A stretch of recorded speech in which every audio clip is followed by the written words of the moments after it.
What is so terrible about a child screaming? Why should it disturb us? Just because we happen to be there to hear it? There are children suffering everywhere. There are thousands of children. And there are old people, too, who shrivel and waste away like grass without rain because they're alone. And so few of us seem concerned or even to know. They are the lost, the helpless, the hopeless, everywhere. Why do these things disturb us? Because they happen in our prosperous city of St. Louis? Why should there be so many who need help in St. Louis in 1959? Well, there are many reasons. There are the sick and the afflicted. This is a child with cerebral palsy. Sometimes she screams at night. The world is usually beyond her, even in the small things. Body, hands, legs, mouth will not obey. The mind cannot control. It's hard to make herself understood.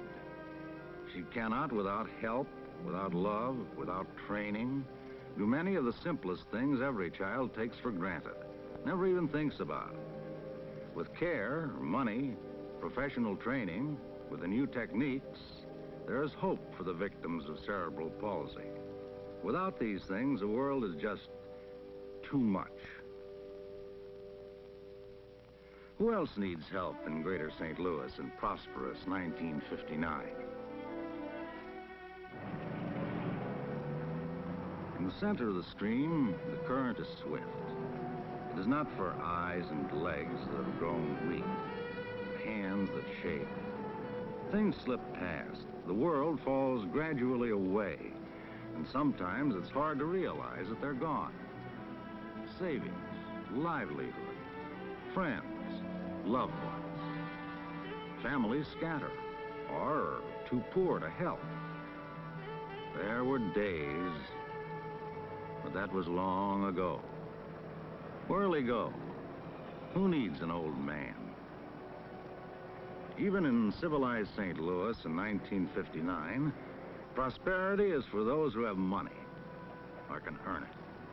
But in St. Louis in 1959, there are also pleasant backwaters, gentle shoals, United Fund homes for the aged, in which old people can rest and watch the race go by. There are Golden Age clubs where they can find company and activities suited to their pace, and friends like themselves.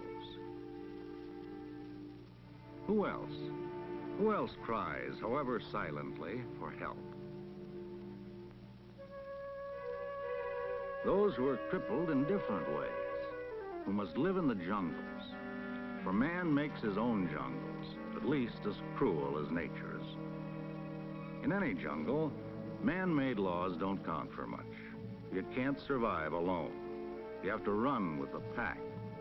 And when a pack runs, there are always enemies. If they are not stopped, if they are not shown some other way of life, some other way to use their energies, what'll happen? They can learn that all men are not their enemies in some place where they can learn by example, where they are made welcome, where they can play and work and belong. How long does the roll go on? Who else in St. Louis needs help? The child whose working mother cannot keep her during the day.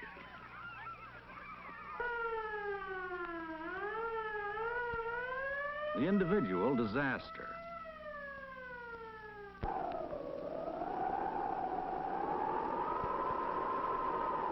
The community disaster. Many thousands, and each problem is different. Which is the most terrible? None of these. The most terrible hasn't happened yet. It would be to need the help that the 122 agencies of the United Fund can give, and to find no open door,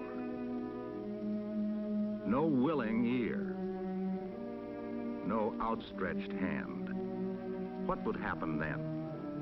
Our nation was organized to promote the general welfare.